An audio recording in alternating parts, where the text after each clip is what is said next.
Irmãos, abram suas Bíblias aí, por favor, no primeiro livro dos Reis,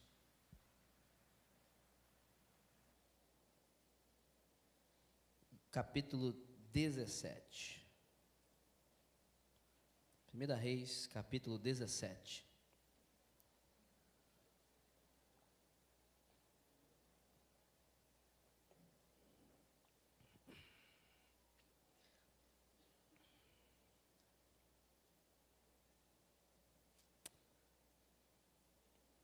Glória a Deus. Primeiro livro de Reis, capítulo 17, a partir do versículo 1. A palavra de Deus diz o seguinte: Então Elias, o tesbita, dos moradores de Gileade, disse a Acabe: Tão certo como vive o Senhor, Deus de Israel, a quem eu sirvo, não haverá orvalho nem chuva nos próximos anos, a não ser quando eu disser. Então a palavra do Senhor veio a Elias, dizendo: Saia daqui, vá para o leste e esconda-se junto ao ribeiro de Querite, nas imediações do Jordão. Você beberá a água do ribeiro, e eu ordenei aos corvos que sustentem você naquele lugar. Elias foi e fez segundo a palavra do Senhor. Retirou-se e ficou morando junto ao ribeiro de Querite, nas imediações do Jordão. Os corvos lhe traziam pão e carne pela manhã, bem como pão e carne ao anoitecer. E ele bebia a água do ribeiro. Mas, passados alguns dias, o ribeiro secou, porque não chovia sobre a terra. Então a palavra do Senhor veio a Elias, dizendo: Levante-se e vá a Sarepta, que pertence a Sidom, e fique por lá. Ali ordenei a uma viúva que dê comida para você. Então ele se levantou e foi a Sarepta. Chegando ao portão da cidade, encontrou uma viúva que estava apanhando lenha. Ele a chamou e lhe disse: Por favor, traga-me um pouco de água numa vasilha para que eu possa beber. Quando ela já estava indo buscar a água, Elias a chamou e ele disse: Traga-me também um bocado de pão, por favor. Porém ela respondeu: Tão certo como vive o Senhor, seu Deus, não tenho nenhum pão assado. Tenho apenas um punhado de farinha numa panela e um pouco de azeite num jarro. E, como você pode ver, apanhei 2 pedaços de lenha e vou preparar esse resto de comida para mim e para o meu filho. Vamos comer e depois morreremos de fome.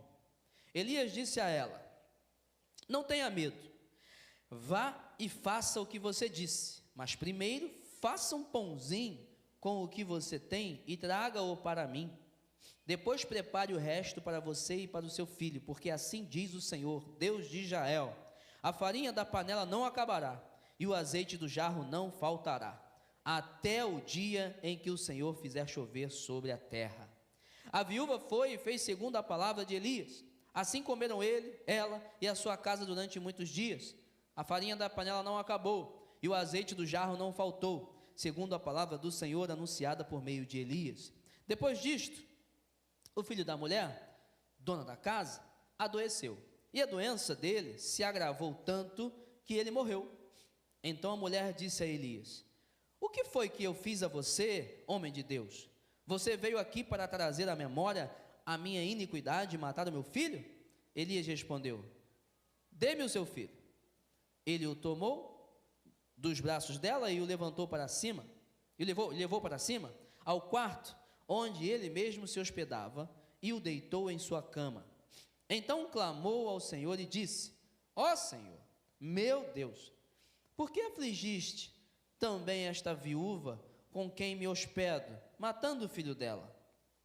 E estendendo-se 3 vezes sobre o menino, clamou ao Senhor e disse: Ó Senhor, meu Deus, peço-te que restituas a vida a este menino. O Senhor atendeu à voz de Elias, a vida foi restituída ao menino, e ele reviveu. Elias tomou o menino e o levou do quarto até a casa, entregou-o à mãe dele e disse: Veja, o seu filho está vivo. Então a mulher disse a Elias: agora eu sei que você é um homem de Deus e que a palavra do Senhor na sua boca é verdade. Que Deus abençoe sua palavra em nome de Jesus. Irmãos, Elias foi um grande profeta e, na verdade, não só um grande profeta, Elias foi o símbolo da profecia no Velho Testamento, ou até chegar João Batista ali, o profeta do Novo Testamento e o próprio Jesus, claro. Elias carrega em si a simbologia ou o nome ou a representação de todo o serviço profético. Tanto que lá no Monte da Transfiguração, quando Jesus é transfigurado, quem aparece lá? Elias, representando a profecia, os profetas, e Moisés, representando a lei. Elias foi alguém importantíssimo na vida do povo de Deus, como profeta e para toda a sua geração. E nós temos talvez uma mania de olhar para as histórias bíblicas, ver homens, ver mulheres que foram tremendamente usados por Deus, e talvez nós temos caído em ciladas de pensar que Elias não foi um homem qualquer, ou pelo menos, deixa eu refazer a minha frase, Elias não foi um homem como eu e você, comum, de carne e osso. Talvez a gente possa olhar para as histórias bíblicas, olhar para Elias e falar assim, não, Elias foi um homem, nossa, ele foi diferente, ele não podia ter sido um ser humano comum, ele não passou pelas mesmas coisas que eu, não, Elias foi de outro mundo, Elias não estava puro não, Elias era diferente da gente. Tudo bem, nós podemos até pensar que Elias teve atitudes diferentes, teve um chamado diferente. Mas olha o que a Bíblia diz em Tiago 5, versículo 17, diz que Elias era um ser humano, ou era um humano como nós. E quando eu olhei para esse texto de Tiago 5,17, eu fiquei pensando, olha, Elias era igual a mim, poxa. Elias teve os mesmos problemas, talvez, da convivência humana que eu tenho. Elias teve doenças. Por exemplo, ontem eu fui para Petrópolis, fui pregar lá na nossa atitude de Petrópolis de manhã, cheguei lá, estava um frio danado, e aí desci, né, fui não tão agasalhado, desci lá de Petrópolis para cá, minha alergia atacou, minha garganta, minha voz, fiquei com coriza. Aí você pode falar assim, isso aí é o inimigo perseguindo. Não, irmão, é a vida mesmo, tem alergia, sabe, está calor, está frio, muda assim repentinamente, ataca, isso é da vida. Elias também, quem sabe, não tinha uma alergia também, né? Elias podia talvez ficar resfriado, ficar com febre, ele ficou irritado algumas vezes. Elias foi um ser humano, a Bíblia garante, Elias viveu as mesmas coisas talvez que eu e você estamos vivendo no mundo de hoje. Agora, é claro, Elias viveu coisas extraordinárias com Deus, fato. Elias suportou a grande calamidade agrícola do seu tempo, vivenciou uma fome que durou anos. Elias enfrentou os profetas de Baal no Monte Carmelo, orou ao Senhor e fogo do céu desceu. Elias matou 450 falsos profetas no rio Quizon. Elias correu 17 milhas do Carmelo até Jezreel, à frente de um cavalo e carros de guerra, alimentou famintos, ressuscitou mortos, falou com Deus na montanha, não morreu, mas foi arrebatado através de um redemoinho. Viveu coisas extraordinárias. Mas deixa eu te falar, foi um homem de carne e osso, assim como eu, assim como você. Foi um homem que viveu coisas do seu dia, do seu mundo, assim como nós vivemos as coisas do nosso dia, no nosso mundo. Só que Elias teve atitudes, com certeza, que fizeram com que ele vivesse algo diferenciado e extraordinário com o Senhor. Isso é certo afirmar. Elias teve um comportamento, e nesse capítulo de 17 aqui, do livro de 1 Reis, eu comecei a perceber, e eu consigo dizer que algumas coisas da vida de Elias mostram para a gente uma característica muito marcante na vida de Elias. Elias foi totalmente dependente de Deus. Elias viveu uma dependência de Deus que marcou com certeza a sua vida. Elias conseguiu identificar a necessidade que ele tinha, que nós temos de sermos dependentes de Deus, viver uma vida na dependência do Senhor. E eu quero falar com você sobre isso hoje, sobre uma vida na dependência de Deus, uma vida de alguém que depende de Deus inteiramente, todos os dias das nossas vidas. Elias viveu um tempo mau como nós vivemos o tempo de hoje. Ele viveu no tempo do rei Acabe, esposo de Jezabel, casal do inferno, ô casalzinho ruim. Elias viveu no tempo de um rei ruim, um rei que governava de forma errada seu povo, um rei que desrespeitava o Senhor, um rei maldoso para o seu tempo, uma mulher maluca também, tirana, maligna, e que com isso causou males terríveis para a sociedade. Coincidência com a gente? Você acha que não tem? Vivemos também num tempo mau, de maldade, de governantes que pensam só em si, corruptos, causam transtornos para a sociedade, sistemas corrompidos, um tempo onde você não sabe se sai de casa e volta para casa com saúde, bem, fisicamente, não sabe se você compra seu carro, estaciona no lugar, se alguém vai pegar o seu carro ou não, um tempo que você não sabe se é enganado numa transação financeira, roubam seu dinheiro, te enganam. Esse é o tempo que a gente vive hoje, num tempo que você envia seu filho para a escola, não sabe se lá ele aprende matemática, português, ou se ele é doutrinado. Esse é o tempo que a gente vive hoje, onde o certo passou a ser errado, o errado passou a ser o certo, está tudo desconfigurado. Tempos maus, tempos ruins, coisas que acontecem em nossas vidas e que fazem com que a gente entenda a necessidade de vivermos uma vida na dependência do Senhor. Elias viveu essa vida na dependência do Senhor, mostrou atitudes disso, e ele tem algumas coisas para nos ensinar nesse capítulo. Uma vida na dependência de Deus, uma vida abençoada pelo Senhor. E como é que nós podemos viver isso? Em primeiro lugar, em uma vida na dependência do Senhor, nós precisamos entender, saber, compreender que o Senhor pode por muitas vezes estar conduzindo nossas vidas por momentos ruins, mas é da essência de Deus garantir sempre o nosso sustento.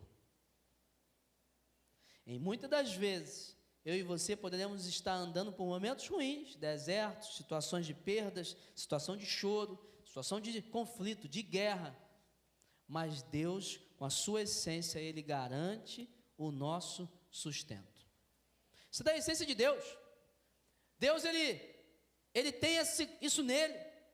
Ele garante o nosso sustento. Veja bem, eu não estou falando que Deus garante o nosso luxo, nossas vontades, nossos sonhos, nossas ambições, não, mas Deus garante o nosso sustento.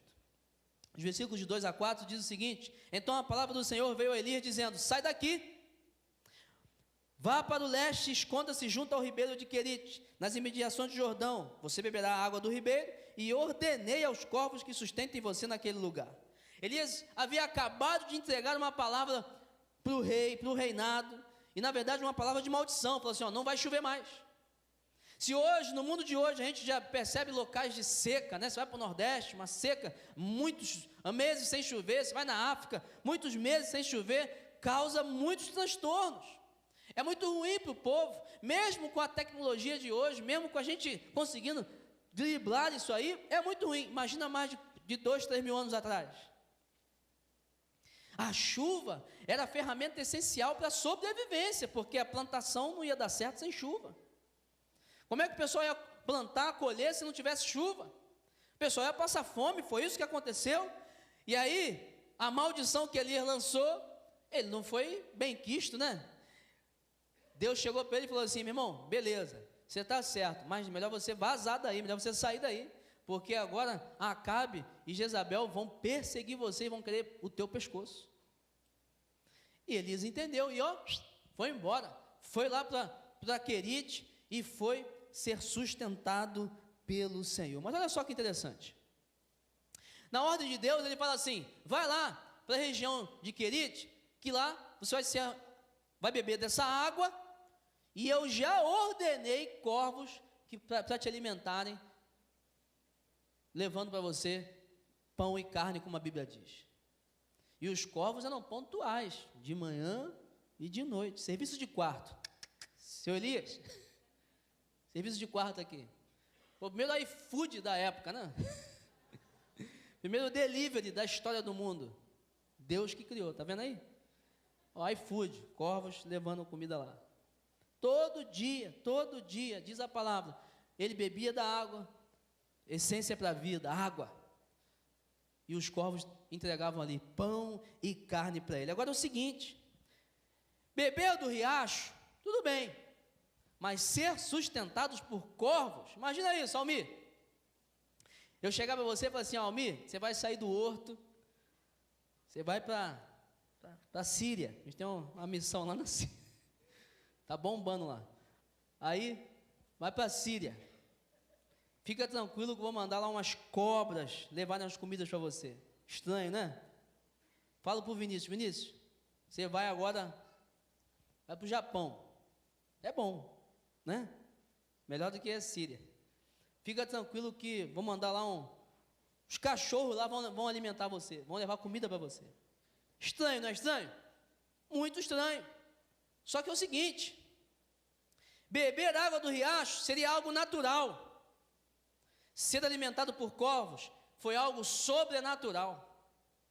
Beber água do riacho era um sustento que Deus estava orientando. Ei, aqui tem água, bebe, natural, palpável, é você, a água, eu já criei. Agora, fica tranquilo, que tem ação divina aí, tem algo sobrenatural, tem alguma coisa que só eu posso fazer. Eu vou mandar corvo te sustentar, você vai estar sendo acompanhado por mim, eu vou sustentar você, fica tranquilo.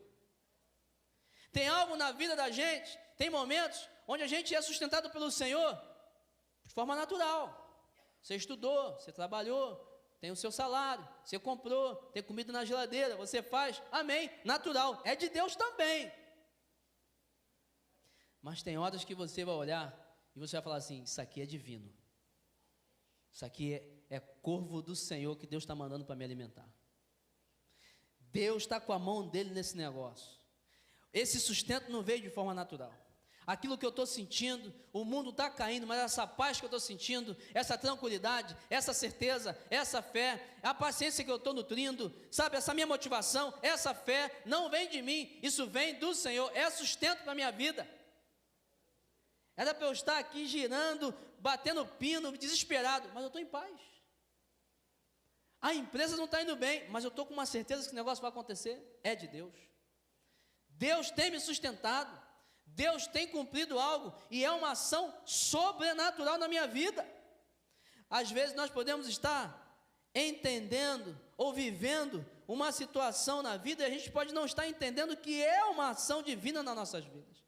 Quantas coisas podem estar acontecendo em nossas vidas e às vezes a gente está colocando ou vendo isso como uma ação natural, mas é uma ação divina.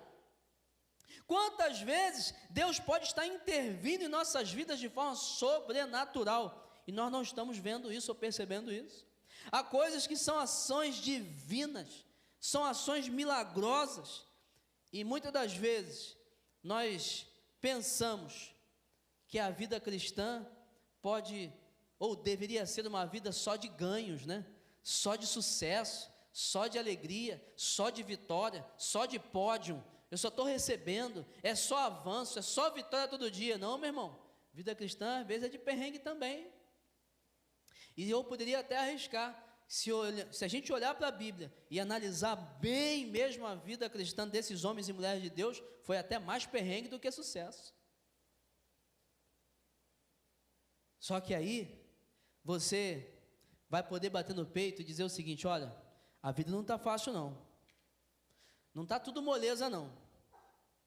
Mas são nesses momentos que eu consigo enxergar a ação divina na minha vida. São nesses momentos onde as coisas não estão indo bem que eu vejo que Deus tem mandado corvos me alimentar. São nesses momentos que eu estou vendo que realmente Deus existe, que Deus está movimentando céus e terras, está mexendo em estruturas para que coisas venham a acontecer, para que meu sustento seja mantido.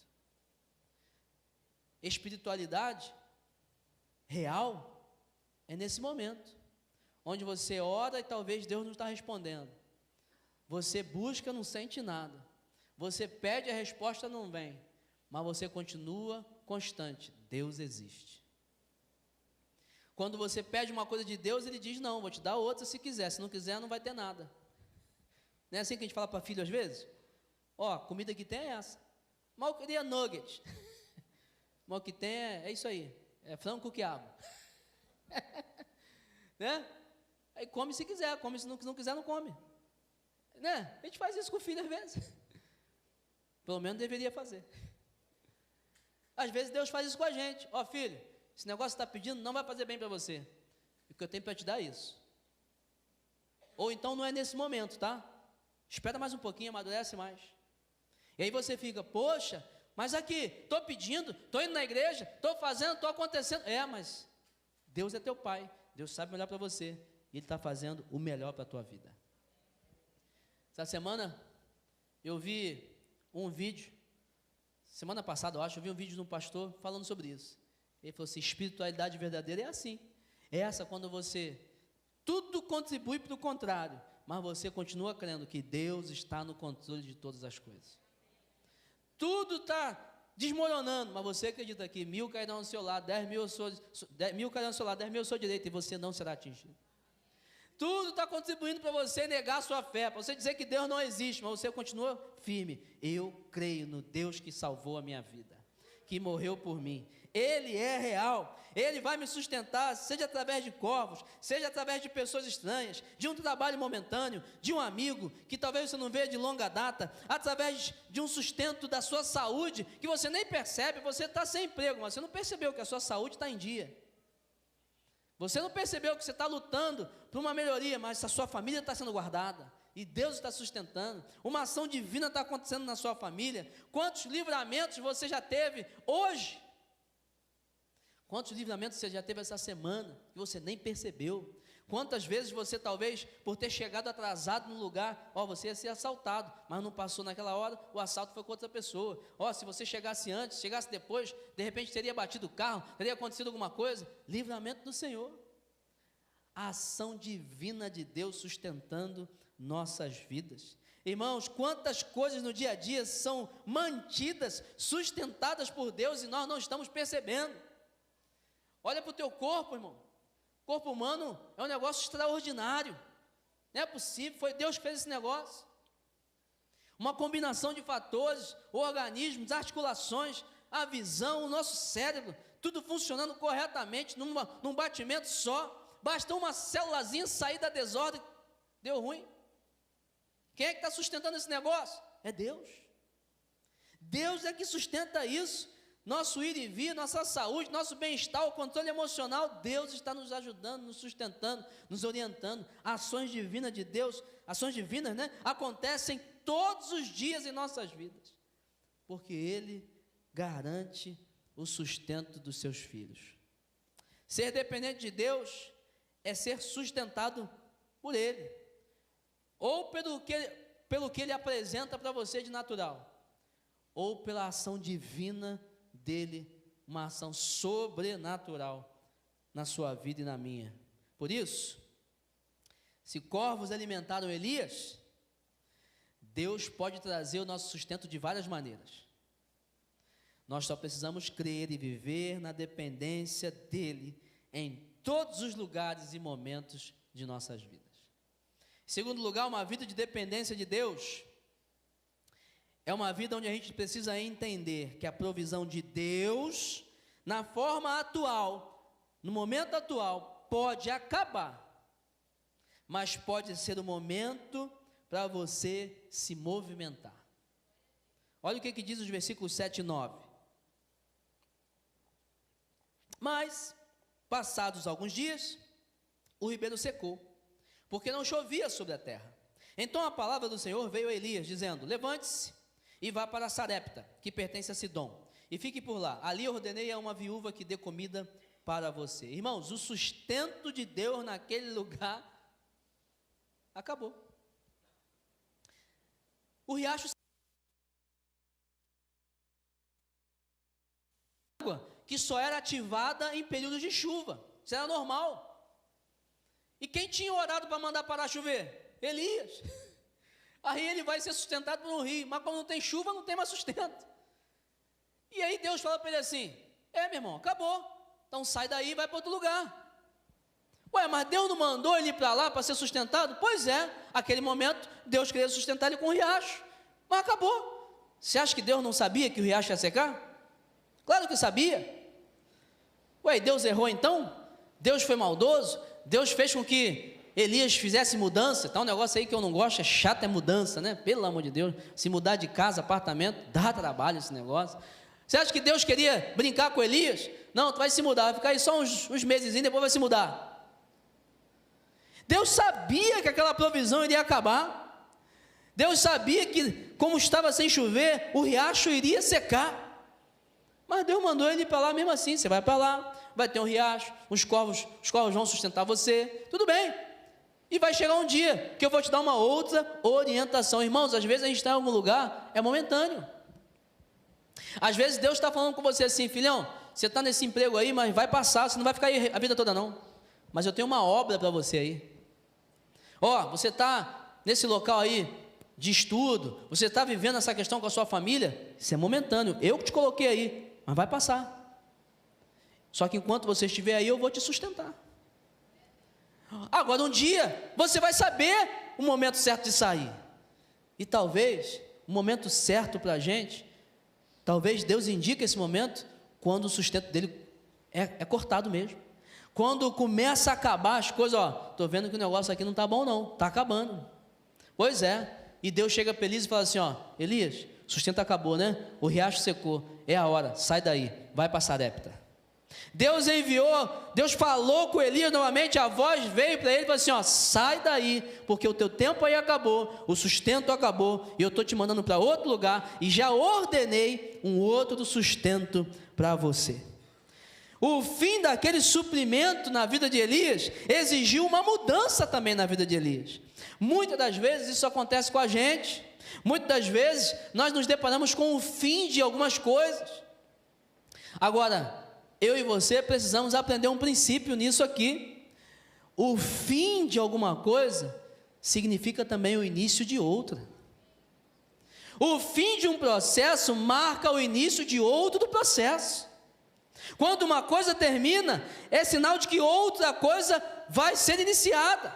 Um filósofo chamado John Dewey diz o seguinte, dizia que finalidades são instrumentos ou são instrumentais, ou seja, o fim das coisas são instrumentos na vida de pessoas. Ele fala: os fins tornam-se começos de novas manifestações. A torrente secou, fazendo com que Elias se mudasse. A voz do Senhor veio, orientando Elias a ir a outro local, para um outro local, onde haveria um outro sustento divino, um outro sustento de Deus. Irmãos, que coisa rica e forte tem aqui para a gente.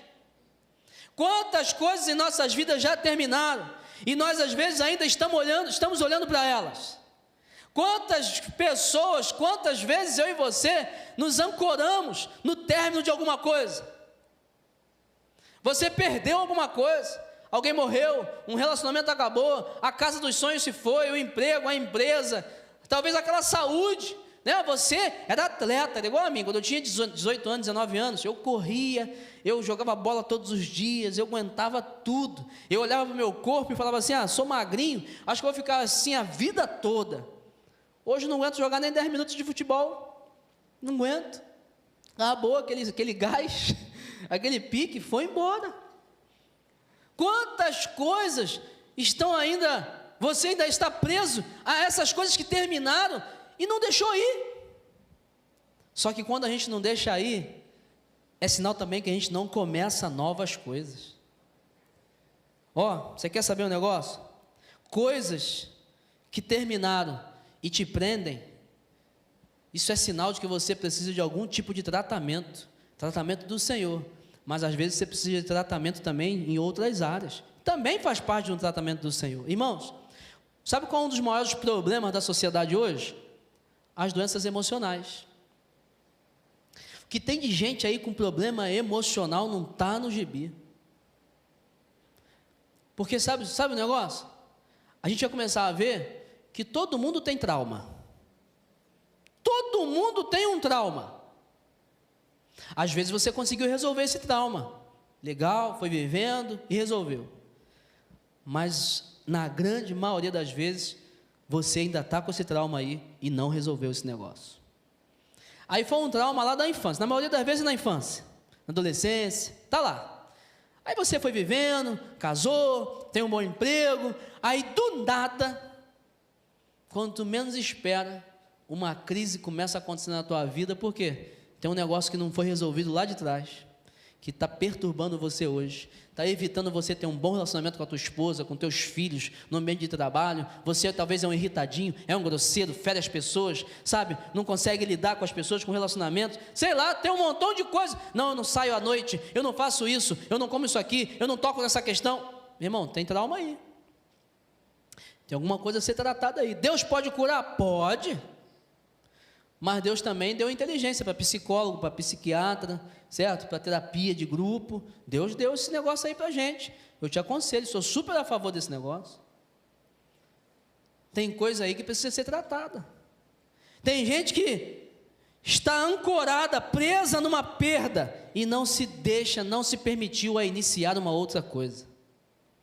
Não se permitiu a viver coisas novas, não se permitiu com novas atitudes, batendo em novas portas, viver algo novo que Deus tem para ela, e ela às vezes não está se dando conta de que foi o próprio Deus que está falando assim, ó, filha, já acabou, filho, não tem mais nada para você aí, eu acabei com esse sustento, não é mais para você ficar nessa situação, vai viver algo novo, porque eu já ordenei que algo novo aconteça na sua vida.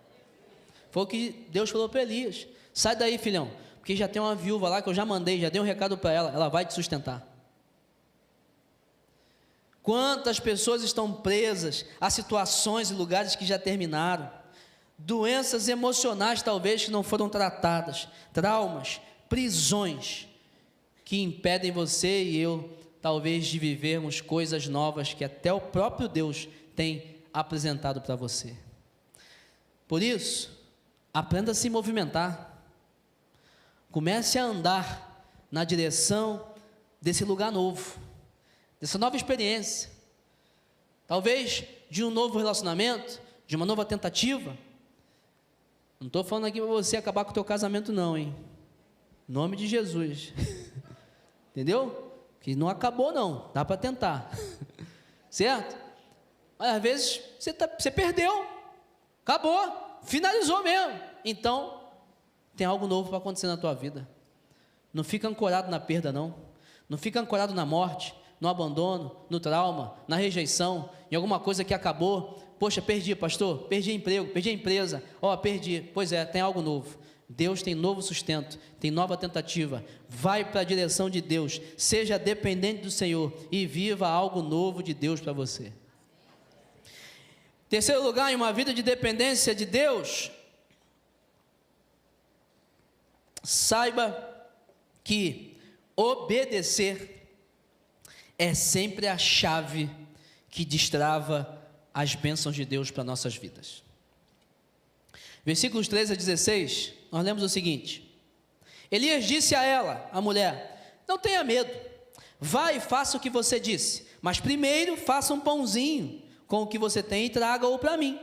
Depois prepare o resto para você e para o seu filho, porque assim diz o Senhor, Deus de Israel, a farinha da panela não acabará, e o azeite do jarro não faltará, até o dia que o Senhor fizer chover sobre a terra. A viúva foi e fez segundo a palavra de Elias. Assim comeram ela e a sua casa durante muitos dias. A farinha da panela não acabou e o azeite do jarro não faltou, segundo a palavra do Senhor, anunciada por meio de Elias. Irmãos, olha a situação dessa viúva. Ela não tinha nada, irmão. Tinha um pouquinho de farinha, um azeite ali, ia fazer a última refeição dela, ia comer com o filho e morrer. Aí chega um homem lá, chega o Elias. Elias já chega e fala assim: me dá um pouco d'água aí. Beleza, né? Água, a gente não vai negar água, né? Água, tá bom, água aí, toma água. Ele ainda fala assim: vem cá, tem nada para comer aí, não? Cara abusado, rapaz. Acabou de conhecer a viúva, vem cá, não tem um pãozinho aí, não? aquele pãozinho francês, um carequinho ali, tem um negócio, pão doce, tem um pão doce aí para comer não? O cara abusado, ele chega e pede comida para uma viúva. Só que o seguinte, a gente tem que entender esse contexto aí. O que era uma viúva naquela época? Falar viúva na época bíblica significa pobre, uma mulher sem sustento. Porque a mulher, ela não tinha o hábito de trabalhar fora. Os trabalhos eram braçais. Então, quando a mulher perdia seu marido, ficava viúva, se não tivesse uma família para ampará-la, se não tivesse um filho mais velho, alguém que desse sustento a ela estava perdida. Uma mulher pobre. Por isso que o Evangelho, né, ele fala muitas das vezes, a Bíblia diz, olha, nós temos que ajudar os órfãos e as viúvas. Porque eles são pessoas necessitadas. Eles necessitam de ajuda, porque a viúva era sinal de pobreza. Aí chega Elias para a viúva e pede a ela aqui, me dá um pãozinho aí. Aí ela fala para ele assim, meu senhor, o negócio é o seguinte, é pelo seu Deus aí, o Deus que você acredita, ó, eu só tenho, é isso aqui, vou fazer, vou comer, vou morrer, não tem mais, como é que eu vou dar para o senhor? Você está maluco? E ele fala para ela assim, calma, faz o seguinte, faz isso aí que você ia fazer mesmo, mas antes me dá um pedaço, mas faz primeiro para mim. Eu fico imaginando aquela mulher assim, pô, ele não entendeu, pô. Esse cara é maluco mesmo, ele está vendo que eu tenho só esse negocinho, ele é, tudo bem, né, podia partir com ele, não, mas ele quer primeiro para ele. Mas Elias dá uma palavra para ela, fala assim, ó, eis que diz o Senhor que a farinha não vai acabar, e o azeite não vai faltar. Aí eu já imagino aquela mulher, ela ouviu aquilo e falou assim, já estou ferrada mesmo, não tem nada para fazer, vou arriscar, vou obedecer, eu vou nessa palavra aí, não tem futuro mesmo. E ela fez o pãozinho, ainda imagina Elias falando assim, ó, não deixa queimar muito não, que eu gosto dele mais branquinho.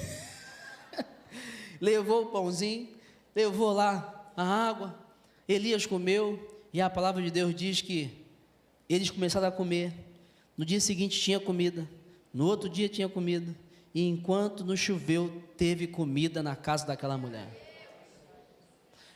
A Bíblia diz que não só Elias comeu, mas Elias, ela, o filho e todos da casa comeram, porque ela decidiu obedecer a voz de Elias, a voz de Deus, porque Elias decidiu obedecer ao Senhor em ir, porque Elias, quando ele olhou para a viúva, quando Deus falou assim, ó, vai ter uma viúva para te sustentar, eu imagino Elias, vem negócio aí, vai ter coisa, vai ter milagre, viúva me sustentar, ou ela é rica, né, o maridão deixou a herança, ou tem milagre do Senhor. Irmãos, quando Deus ordena, nós precisamos entender o seguinte, há uma prova, há uma oportunidade de adorarmos e vivermos algo que vai destravar bênçãos em nossas vidas. Elias obedeceu, a mulher obedeceu, confiou no homem de Deus e viveu o milagre da provisão para ela, para o seu filho e para o homem de Deus. Não somente Elias viveu um milagre, o homem, o profeta, não, as pessoas que estavam em volta de Elias também receberam um milagre. Aquela viúva, sob uma palavra de Deus, exerceu obediência e teve provisão para a sua vida. Eu imagino aquela viúva, ela estava com a expectativa de preparar a sua última refeição, mas na verdade ela preparou a refeição que originou a provisão de Deus para a vida dela. A obediência daquela mulher fez com que ela vivesse o milagre da provisão para a sua vida, sua família e para as pessoas ao em volta. Irmãos, a fé é o passo entre a promessa e a garantia, porque Deus garante, Ele vai estar contigo todos os dias, Deus garante, Ele vai te sustentar, só que entre você, no lugar de ouvir a voz de Deus e alcançar a promessa, tem um passo, esse passo é um passo de fé. Você precisa pavimentar a sua vida com a fé. Você tem um sonho, tem uma fala de Deus sobre você, tem uma promessa, como é que você alcança? Andando por fé. A fé garante que você alcance o que Deus te garante. E todo milagre começa com um ato de obediência. Você pode ver. Todo milagre começa com um ato de obediência. Você precisa obedecer para viver os milagres ou bênçãos que Deus tem para você. Só veremos as soluções que desejamos se dermos os passos de fé que precisamos. Você só vai conseguir alcançar as coisas que Deus tem para você quando você começar a dar os passos de fé que você precisa dar. Será que eu e você temos obedecido a Deus em tudo em nossas vidas? Para pensar. Será mesmo que eu e você temos sido obedientes em Deus em tudo, em todas as áreas de nossas vidas? Porque com Deus é assim, 880. Você tem um relacionamento com o Senhor, você precisa decidir obedecer ao Senhor em todas as coisas. Será que temos dado passos de fé para destravar as bênçãos de Deus, que Deus tem para nós? Não adianta você dizer que tem fé em Jesus se você não obedece a Jesus. E não adianta dizer que você é um homem de fé, uma mulher de fé, se você não busca conhecer esse Jesus, para então poder obedecer esse Jesus. Não adianta, gente. Tem gente aí batendo cabeça, tentando um montão de coisa, mas enquanto não entender que precisa obedecer a Jesus, precisa conhecer Jesus, precisa andar segundo Jesus, precisa depender de Jesus, você não vai ter as bênçãos que Deus tem para você. Quando obedecemos e andamos por fé, vivemos bênçãos que abençoam a nós e a outras pessoas. Você acha que Deus tem coisa para você que é só para você? Meu irmão, nem teu casamento é só para você. Você pensa, peço uma esposa para Deus, um esposo, é só para mim. Sim, a tua intimidade é só para você, mas esse casamento é para abençoar outros casamentos, abençoar outras vidas, abençoar filhos de amigos, abençoar na igreja, para servir no reino. Você acha que o teu dinheiro é só para você? Claro que não. Teu dinheiro é para abençoar a tua família, abençoar a sua vida, mas é para abençoar pessoas também que convivem perto de você. Você acha que o conhecimento, só cultura, viajei, conheci o mundo, é só para você? Não, você pode ajudar muitas pessoas. Deus, Ele te abençoa, mas no caminho da bênção, Ele usa a sua vida para abençoar também outras pessoas. Eu e você precisamos decidir. Vamos obedecer ao Senhor ou não? Vamos conhecer o Senhor ou não? Então nós vamos viver as bênçãos do Senhor. E quando nós começarmos a viver as bênçãos do Senhor, com certeza, outras pessoas também vão começar a viver as bênçãos que vão transbordar das nossas vidas, porque nós decidimos conhecer a Jesus e obedecer ao Senhor, andar com Ele e investir num relacionamento de intimidade com o Senhor. Em quarto e último lugar, em uma vida de dependência de Deus, enxergue os milagres de Deus e mude a sua mentalidade sobre ele. Olha o que diz aqui o versículo 24, o último versículo. A mulher diz assim: então a mulher disse a Elias: agora eu sei que você é um homem de Deus e que a palavra do Senhor na sua boca é verdade. Olha o contexto aqui dessa situação. Estava bem, eles estavam comendo, tudo bem em casa, né? Elias feliz da vida, a mulher também, sustento, milagre acontecendo. Mas aí, o filho da mulher adoece e vem a morrer, vem a falecer. Ela se desespera, normal, filho dela morreu. Chega para Elias e fala assim: vem cá, fiz alguma coisa contra você, que história é essa? Você vem para cá, vem para a minha vida, entra na minha casa, pô, e aí, agora meu filho morre? Que negócio é esse? Elias também não entendeu não. Fala para ela assim: vem cá, cadê teu filho? Dá ele aqui, leva para o quarto de cima. Ele ora assim, fala com Deus: Deus, o que aconteceu, Deus? Por que o Senhor deixou o filho dela morrer? Tem algum negócio aí, não tem, Deus? Aí ele bota o menino na cama, ora e fala: Deus, devolve a vida para esse menino. E Deus atende Elias e ressuscita o menino. Elias chega para a mulher e fala assim: ó, está aqui teu filho, está vivo. Imagina ela abraçando o menino, né? Que bênção, você voltou e tal, aquela festa. Aí a mulher fala uma palavra, fala uma frase assim. Ela fala assim: agora agora eu vejo que você é homem de Deus. Agora eu vejo que as palavras que saem da sua boca são de Deus. Agora eu reconheci que tem Deus nesse negócio. Agora eu vi que tem um negócio sobrenatural acontecendo. Só que o que acontece é o seguinte: já tinha milagre acontecendo ali, tinha provisão de Deus, tinha um homem de Deus ali, Deus já estava naquele local. Tudo bem, aquela mulher era uma mulher sem esperança, uma mulher pobre, uma mulher sofrida, uma mulher com muitas lutas, estava com o coração duro, mas ela já estava vivenciando um milagre. Só que, só depois de um grande milagre, só depois de algo extraordinário, só depois de um morto ganhar vida, ela começou a entender que Elias de fato era um homem de Deus. A vida daquela mulher mudou completamente. Mas ela só começou a perceber isso quando algo muito sério aconteceu na vida daquela mulher. Irmãos, e talvez isso esteja acontecendo com a gente nem esteja percebendo. Talvez eu e você não estejamos notando os pequenos milagres de Deus todos os dias. E aí você até pode estar pensando assim: eu não vejo mais paralítico andar, né? E acontece sim, tá? Eu não vejo mais cego enxergar. Você pode não ver, mas acontece. Eu não vejo câncer sumir. Acontece. Você pode estar querendo ver coisas assim, sabe? Extraordinárias. Mas Deus tem feito milagres na sua vida todos os dias. Quer ver? Hoje você acordou. Você está aqui? Isso é um milagre. Hoje você saiu de casa, chegou aqui. Tem gente que não chegou. Tem gente que está no hospital.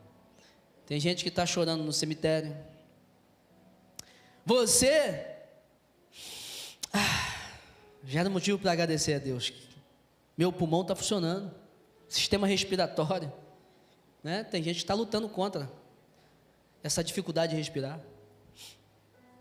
Você tem forças para recomeçar. Você tem portas para bater, tem pessoas para contactar, você tem inteligência, você tem possibilidades. Isso é milagre. É a ação de Deus na sua vida.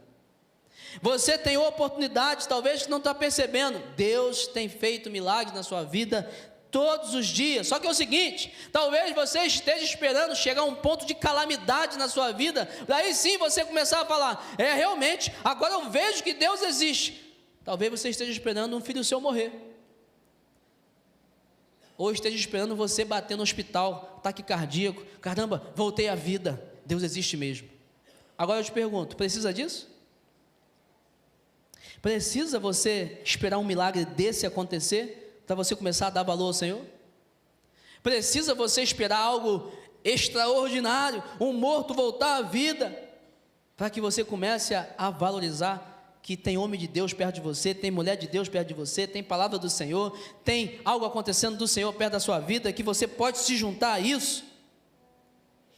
Porque é o seguinte, eu tenho certeza, Deus te ama muito, e se preciso for, Ele começa a tirar coisas da sua vida, para que você comece a enxergar que Ele existe. A gente tinha uma frase, se falava há muito tempo, antigamente se falava muito isso, né? Você vem pela dor ou vem pelo amor, né?